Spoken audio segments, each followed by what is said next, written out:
Assalamualaikum warahmatullahi wabarakatuh. Perkenalkan, nama saya Lutfi Wijayanti, NIM 119205055, jurusan Pendidikan Matematika semester 4D. Di video ini, saya akan menjelaskan materi tentang pertidaksamaan kuadrat. Yuk, simak baik-baik. Sama seperti pada persamaan kuadrat pada umumnya, pangkat tertinggi pada pertidaksamaan kuadrat adalah 2. Perbedaan antara persamaan kuadrat dan pertidaksamaan kuadrat hanya terletak pada tanda penghubungnya. Perhatikan bentuk umum pertidaksamaan kuadrat pada tabel berikut. Pada pertidaksamaan, tanda penghubungnya itu ada kurang dari sama dengan, lebih dari sama dengan, dan tidak sama dengan. Sedangkan tanda penghubung persamaan kuadrat hanya sama dengan saja. Kemudian, langkah-langkah menentukan himpunan penyelesaian pertidaksamaan kuadrat. Langkah yang pertama yaitu menentukan akar-akar dari pertidaksamaan kuadrat yang memenuhi harga 0. Nah, cara mengambil nilai 0 dari pertidaksamaan kuadrat hanya dengan mengganti tanda pertidaksamaan menjadi tanda sama dengan, sehingga diperoleh bentuk sementara berupa persamaan kuadrat. Setelah mendapatkan akar-akar persamaan kuadrat yang memenuhi, buatlah garis bilangan. Misalkan, nilai-nilai akar yang diperoleh dari perhitungan sebelumnya adalah A dan B. Maka, garis bilangan yang dapat dibentuk dapat dilihat seperti gambar berikut. Jika bulatan tidak penuh, maka pertidaksamaan itu berupa lebih dari atau kurang dari. Sedangkan jika bulatannya penuh, berarti pertidaksamaan itu berupa lebih dari sama dengan atau kurang dari sama dengan. Setelah dapat membentuk daerah garis bilangan seperti gambar tadi, berikutnya adalah menentukan nilai pada masing-masing daerah. Caranya, dengan mengambil satu titik uji pada suatu daerah. Hasil dari titik uji menunjukkan nilai yang mewakili keseluruhan daerah tersebut. Untuk daerah yang lain, biasanya akan bergantian. Maksudnya, jika hasil titik uji menghasilkan daerah positif, maka daerah sebelahnya itu adalah kebalikan, yaitu negatif. Begitupun sebaliknya. Namun, terdapat pengecualian, jika terdapat akar kembar, maka hanya terdapat satu titik saja. Sehingga, daerah kanan dan kiri pada titik uji memiliki tanda yang sama. Misal, kanan positif, kanan negatif, kiri negatif. Hasil dari daerah yang memenuhi pertidaksamaan kuadrat biasanya disajikan dalam bentuk himpunan. Nah, cara menentukan notasi himpunan dari garis bilangan berikut adalah tabel cara membaca himpunan penyelesaian dari garis bilangan yang diberikan secara umum. Dan seperti yang telah dijelaskan tadi, bahwa bulatan penuh menunjukkan tanda pertidaksamaan kurang dari sama dengan dan lebih dari sama dengan. Sedangkan bulatan tidak penuh menunjukkan kurang dari atau lebih dari. Nah, untuk penerapan lebih jelasnya, langsung saja kita ke contoh soal. Contoh soal yang pertama yaitu himpunan penyelesaian dari pertidaksamaan x kuadrat min 5x min 14 kurang dari sama dengan 0, di mana x adalah anggota bilangan real adalah. Nah, untuk pembahasannya sesuai dengan yang tadi sudah dijelaskan, bahwa langkah yang pertama yaitu menentukan akar-akar dari pertidaksamaan kuadrat yang memenuhi harga 0 dengan cara mengganti tanda pertidaksamaan menjadi tanda sama dengan.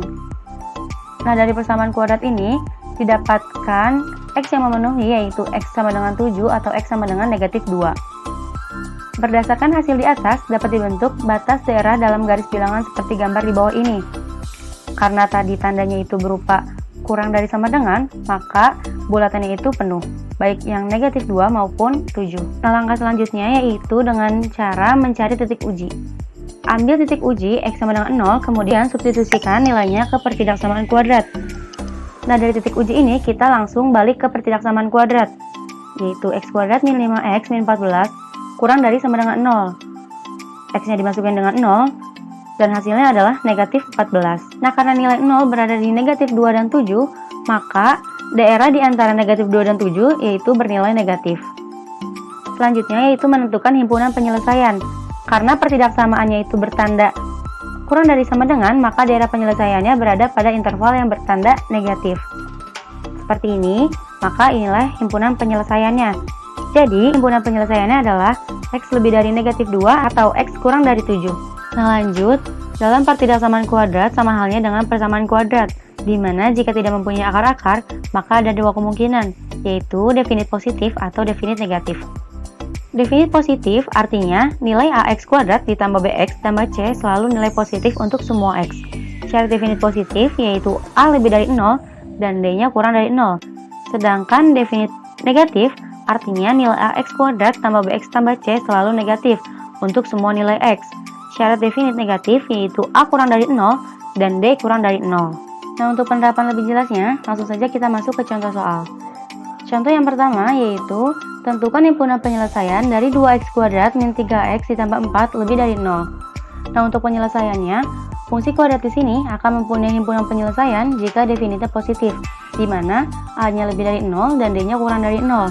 Dari bentuk umum fungsi kuadrat, bisa kita lihat bahwa nilai A di sini adalah 2, yaitu A-nya lebih dari 0.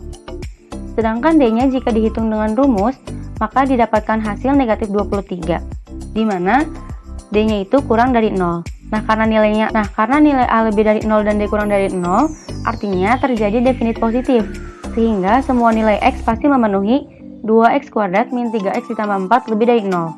Jadi, himpunan penyelesaiannya adalah semua bilangan X adalah anggota bilangan real. Lanjut ke contoh 2, tentukan himpunan penyelesaian dari min X kuadrat ditambah 2x min 3 lebih dari 0. Nah, untuk penyelesaiannya, bentuk fungsi kuadrat ini tidak mempunyai akar karena nilai diskriminannya negatif. Mari kita lihat. Nah, inilah hasil dari nilai diskriminan, yaitu negatif 8. Nah, jika dilihat dari fungsi kuadrat ini, diperoleh nilai A-nya adalah negatif 1 atau kurang dari 0, dan D-nya itu adalah negatif 8 atau kurang dari 0, artinya terjadi kasus definit negatif. Sehingga, semua nilai X pasti memenuhi min X kuadrat tambah 2X min 3 negatif. Atau, min X kuadrat ditambah 2X min 3 kurang dari 0. Sementara pada soal yang diminta adalah min X kuadrat ditambah 2X min 3 lebih dari 0, sehingga tidak ada nilai yang memenuhi min X kuadrat tambah 2X min 3 lebih dari 0. Jadi, himpunan penyelesaiannya adalah himpunan kosong. Materi pertidaksamaan kuadrat merupakan materi yang mudah apabila kita mengerti konsep-konsep dari sistem pertidaksamaan tersebut, yang secara ringkas telah saya jelaskan dalam video pembelajaran ini. Untuk itu, sering-seringlah berlatih mengerjakan soal-soal pertidaksamaan kuadrat agar penerapan konsepnya semakin melekat. Mungkin hanya itu yang dapat saya sampaikan. Terima kasih sudah menyimak. Mohon maaf apabila ada kesalahan. Bismillahirrahmanirrahim. Assalamualaikum warahmatullahi wabarakatuh. Izin memperkenalkan diri. Saya Raden Siti Safira, NIM 119205080 dari kelas 4B Prodi Pendidikan Matematika. Di sini saya akan sedikit menjelaskan mengenai pertidaksamaan linear dua variabel. Simak ya. Baik, kita mulai saja. Jadi yang pertama saya akan sedikit menjelaskan konsep dari pertidaksamaan. Ini yang pertama, pertidaksamaan adalah kalimat terbuka yang menyatakan hubungan tidak sama dengan. Hubungan tidak sama dengan dapat berupa hubungan lebih besar, lebih kecil, lebih besar atau sama dengan, dan lebih kecil atau sama dengan. Kemudian, sistem pertidaksamaan linear adalah himpunan pertidaksamaan linear yang saling terkait dengan koefisien variabelnya, bilangan-bilangan real. Kemudian, sistem pertidaksamaan linear dua variabel adalah sistem pertidaksamaan linear yang memuat dua variabel dengan koefisien bilangan real. Kemudian, himpunan yang memuat semua konstanta yang menyebabkan suatu pertidaksamaan menjadi benar disebut himpunan penyelesaian. Adapun tujuan dari pembelajaran ini yaitu pembelajaran melampaui berpikir logis, kemandirian, dan kreativitas peserta didik dapat menemukan konsep pertidaksamaan linear dua variabel melalui percobaan-percobaan dalam suatu kegiatan dan dapat menentukan penyelesaiannya. Sebelumnya, kita akan menjelaskan apa sih definisi dari pertidaksamaan. Nah, jika diartikan per kata, pertidaksamaan linear tersusun dari dua kata yaitu pertidaksamaan dan linear. Pertidaksamaan merupakan suatu bentuk atau kalimat matematis yang memuat tanda lebih dari, kurang dari, lebih dari sama dengan, atau kurang dari sama dengan. Sementara itu, linear dapat diartikan sebagai suatu bentuk aljabar dengan variabel pangkat tertingginya adalah 1. Berikut akan dijelaskan mengenai contoh penerapan pertidaksamaan linear. Sebelumnya, kalian tahu gak sih apa itu pertidaksamaan linear dua variabel? Nah, jadi pertidaksamaan linear dua variabel adalah bentuk pertidaksamaan yang memuat dua peubah atau variabel dengan pangkat tertinggi variabel tersebut, yaitu adalah 1. Kita lanjut ke Kemudian ada bentuk dari pertidaksamaan linear dua variabel. Nah, itu sebagai berikut ya. Jadi bentuk persamaan linear dua variabel itu yang pertama ada AX tambah BY lebih dari C, kemudian AX ditambah BY kurang dari C, kemudian AX ditambah BY kurang dari, kemudian AX tambah BY lebih dari sama dengan C, AX tambah BY kurang dari sama dengan C. Keterangannya, X dan Y yaitu variabel, kemudian A itu adalah koefisien variabel X, kemudian B yaitu koefisien variabel dari Y, kemudian ada C itu adalah konstanta, kemudian simbol lebih dari kurang dari, lebih dari sama dengan, dan kurang dari sama dengan yaitu adalah tanda pertidaksamaan. Nah, sekarang kita lanjut ke contoh soal, yaitu himpunan penyelesaian dari persamaan mutlak 2x ditambah 3 sama dengan mutlak x tambah 6 adalah, di sini ada pilihannya, yang pertama yaitu 3, 0, 0,3, min 3,3. Jadi penyelesaiannya seperti ini. Kita tulis kembali penyelesaian dari persamaan yang akan kita cari, yaitu mutlak 2x ditambah 3 sama dengan mutlak x tambah 6. Kita turunkan mutlak menjadi pangkat, yaitu menjadi 2x tambah 3 pangkat 2, kemudian x ditambah 6 pangkat 2. Kita turunkan menjadi 4x pangkat 2 ditambah 12x dan ditambah 9 sama dengan x pangkat 2 ditambah 12x dan ditambah 36. Kita turunkan lagi 3x pangkat 2 min 27 sama dengan 0. Kemudian ini kita sama-sama bagi 3 menjadikan hasil x pangkat 2 min 9 sama dengan 0. Jadilah x ditambah 3, x min 3 sama dengan 0. Maka hasilnya x sama dengan min 3 atau x sama dengan 3. Kemudian sudah kita temukan himpunan penyelesaian dari persamaan mutlak 2x ditambah 3 sama dengan mutlak x tambah 6 adalah min 3,3. Jawabannya adalah D. Kemudian selanjutnya kita bisa simpulkan. Jadi kesimpulannya yaitu pertidaksamaan linear dua variabel adalah bentuk pertidaksamaan yang memuat dua peubah atau variabel dengan pangkat tertinggi variabel tersebut, yaitu adalah 1. Kemudian kembali lagi ke yang tadi. Jadi pertidaksamaan merupakan suatu bentuk atau kalimat matematis yang memuat tanda lebih dari, kurang dari, lebih dari, sama dengan, dan kurang dari sama dengan. Sementara itu, linear dapat diartikan sebagai suatu bentuk aljabar dengan variabel pangkat tertingginya adalah 1. Kemudian mungkin cukup sekian dari saya. Mohon maaf apabila ada kesalahan. Kurang lebihnya mohon dimaafkan. Assalamualaikum warahmatullahi wabarakatuh. Assalamualaikum warahmatullahi wabarakatuh. Perkenalkan, nama saya Muhammad Tanzimul Haq, NIM 11920500065, jurusan Pendidikan Matematika semester 4B. Dalam video ini saya akan menjelaskan materi mengenai fungsi kuadrat. Nah, fungsi kuadrat itu memiliki beberapa subpembahasan materi. Di antaranya yang pertama bentuk umum fungsi kuadrat, yang kedua grafik fungsi kuadrat, yang ketiga sifat-sifat grafik fungsi kuadrat, yang keempat menyusun persamaan grafik fungsi kuadrat, yang kelima contoh dan soal fungsi kuadrat dan pembahasannya. Dalam video kali ini akan saya jelaskan mengenai subpembahasan materi fungsi kuadrat yang sejumlah 5 poin tersebut. Untuk yang pertama yaitu adalah bentuk umum fungsi kuadrat. Nah, fungsi kuadrat itu adalah suatu persamaan dari variabel yang mempunyai pangkat tertinggi 2. Fungsi ini berkaitan dengan persamaan kuadrat. Nah, ingat, berkaitan dengan persamaan kuadrat. Bentuk umum fungsi kuadrat itu adalah fx sama dengan ax kuadrat plus bx ditambah c.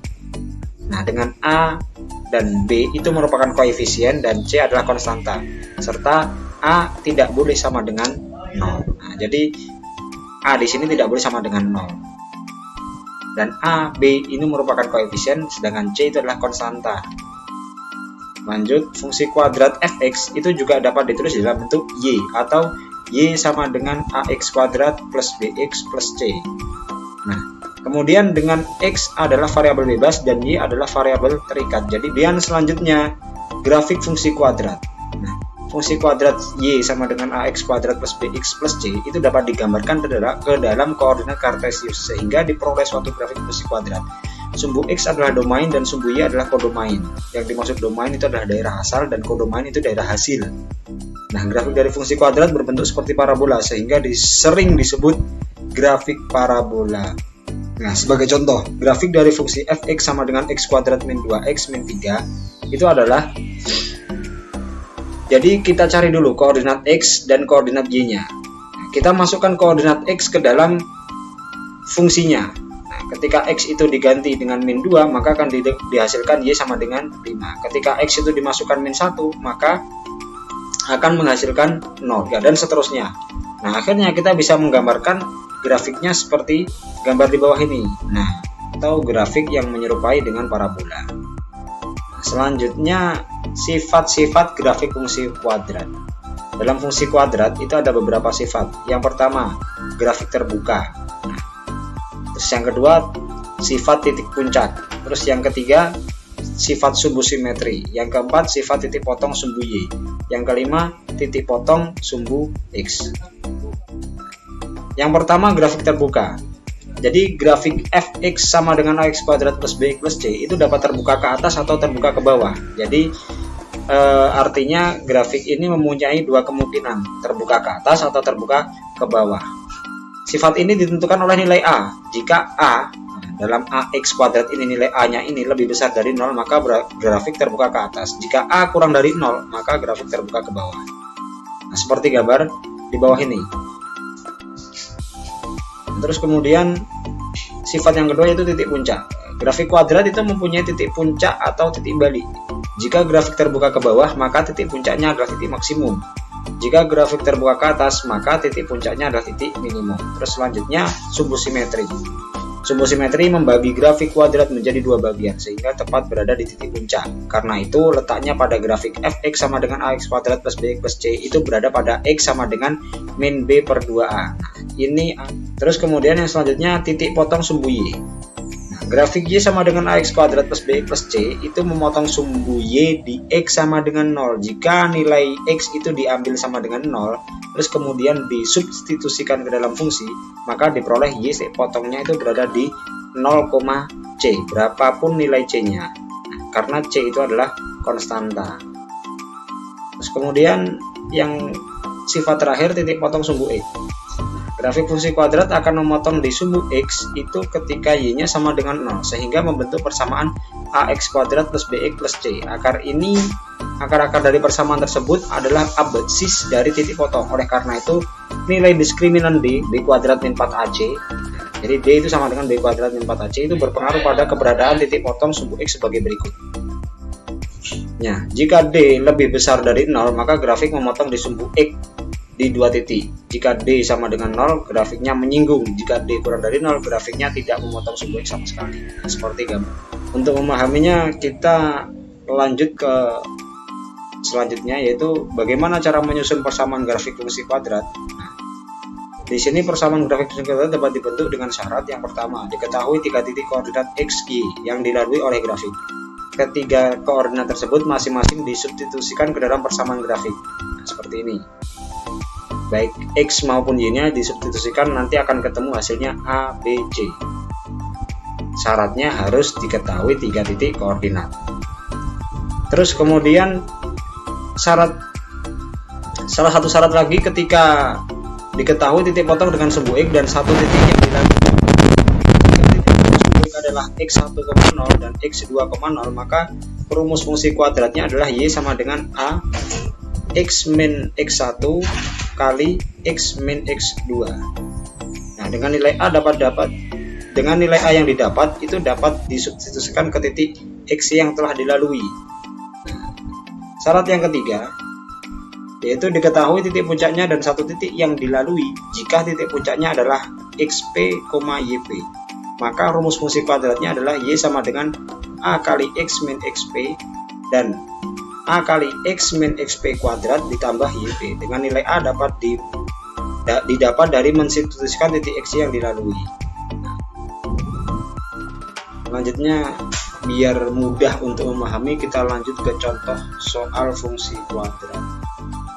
Nah, soal yang pertama, jika grafik Y sama dengan X kuadrat plus PX dan plus Q mempunyai titik puncak 1,2, tentukan nilai P dan Q. Bagaimanakah caranya? Nah, mari kita bahas. Yang pertama, diketahui fungsinya itu adalah Y sama dengan X kuadrat plus PX plus Q, sehingga A sama dengan 1, B sama dengan P, dan C sama dengan Q. Dari bentuk umumnya, dan titik puncaknya itu adalah 1,2. Maka kita gunakan rumus X sama dengan min B per 2A sebagai nilai X titik puncak. X sama dengan min B per 2A. Kita masukkan nilai X sama dengan 1 karena titik puncaknya adalah 1,2, berarti X nya adalah 1. Terus kemudian B nya itu adalah P. Nah, di sini telah diketahui B nya sama dengan P. Terus kemudian A nya itu 1. Maka 1 sama dengan min P per 2 dikali 1. Nah, sehingga didapatkan nilai P sama dengan negatif 2. Terus kemudian mensubstitusikan titik puncak 1,2 dan nilai P ke dalam persamaan Y sama dengan X kuadrat plus PX plus Q, sehingga diperoleh Y nya diganti dengan 2 karena titik puncaknya 1,2, X nya 1, Y nya 2. Terus kemudian X nya kita masukkan 1. Terus kemudian P nya karena sudah ditemukan min 2, maka langsung kita masukkan min 2 dikali dengan 1 dan ditambah dengan P, sehingga diperoleh 2 sama dengan 1 dikurangi 2 ditambah D. Akhirnya kita peroleh P sama dengan 3. Nah, jadi nilai P itu sama dengan min 2 dan P sama dengan 3. Itu cara untuk menentukan nilai P dan P. Soal yang selanjutnya, soal yang kedua, gambarlah grafik fungsi kuadrat fx sama dengan x kuadrat plus 2x min 3. Kita bahas. Jadi kita telah mengetahui bahwasanya fungsinya itu adalah fx sama dengan x kuadrat plus 2x min 3, sehingga A sama dengan 1, terus kemudian B nya sama dengan 2, dan C nya sama dengan negatif 3. Nah, yang langkah pertama, kita tentukan titik potong dengan sumbu X, berarti Y sama dengan 0. Kita masukkan fx sama dengan x kuadrat plus 2x min 3, kita masukkan fx atau Y itu sama dengan 0. Sehingga kita peroleh x kuadrat plus 2x min 3 sama dengan 0. Lalu dari sini kita faktorkan. Nah, untuk pemfaktorannya bisa kita lihat bahwasanya faktor dari x kuadrat plus 2x min 3 itu sama dengan x plus 3 dikali x min 1, sehingga diperoleh x sama dengan 3 atau x sama dengan min 3 atau x sama dengan 1. Nah, sehingga titik potongnya yang A itu adalah min 3,0 karena X nya min 3 dan Y nya adalah 0. Dan yang titik potong yang kedua kita namai dengan titik potong B, maka X nya sama dengan 1 dan Y nya sama dengan 0. Nah, terus kemudian langkah yang kedua kita tentukan titik potong dengan sumbu Y, berarti X sama dengan 0. Kita masukkan ke fungsinya, kita ganti X ini dengan nilai 0, maka akan didapatkan Y sama dengan min 3. Nah, sehingga titik potongnya kita namai titik potong di titik C itu adalah 0, min 3 karena X nya 0 dan Y nya min 3. Nah, terus selanjutnya langkah yang ketiga, tentukan sumbu simetri dan titik balik atau titik puncak parabola. Nah, karena sumbu simetri itu rumusnya adalah X sama dengan min B per 2A, kita tinggal masukkan aja, B nya adalah 2, kemudian A nya 1, jadi 2 negatif 2 dibagi 2 dikali 1, sehingga kita dapatkan X sama dengan min 1, sehingga sumbu simetrinya adalah ada di X sama dengan min 1. Nah, terus kemudian substitusikan nilai X sama dengan min 1 ke dalam fungsinya. Kita ganti nilai atau X ini menjadi nilai min 1, negatif 1, sehingga didapat Y sama dengan min 1 kuadrat ditambah 2 dikali negatif 1 dikurangi 3, sehingga didapat Y sama dengan negatif 4. Sehingga titik baliknya itu adalah D sama dengan min 1, min 4. Kita namakan titik baliknya dengan titik D. Nah, sehingga kita bisa melihat bahwasannya yang tergambar, nah ini titik A-nya tadi, ini titik B, titik potong dengan sumbu X. Terus kemudian sumbu simetrinya X sama dengan 1, dan titik baliknya itu adalah negatif 4. X-nya min 1, Y-nya negatif 4, sehingga gambarnya terbuka ke atas karena nilai A-nya itu adalah positif atau lebih besar dari 0, sehingga grafiknya terbuka ke atas. Nah, itulah pembahasan dari materi fungsi kuadrat. Untuk memahami materi dan konsep biar lebih menancap dalam ingatan kita, maka kita harus sering berlatih dalam mengerjakan soal fungsi kuadrat dan memahami tentang persamaan kuadrat, karena itu saling berhubungan. Nah, itu tadi materi mengenai fungsi kuadrat yang telah saya sampaikan melalui video pembelajaran ini. Nah, sangat mudah sekali bukan? Nah, untuk lebih memudahkan dan memahami konsep dari fungsi kuadrat, sebelumnya kalian juga harus tentu memahami tentang konsep dari persamaan kuadrat, karena itu saling berhubungan. Nah, jangan menyerah, yang penting terus berlatih, karena sebenarnya matematika itu mudah. Nah, kurang lebihnya cukup sekian dari saya. Wabillahi taufiq wal hidayah. Wassalamualaikum warahmatullahi wabarakatuh.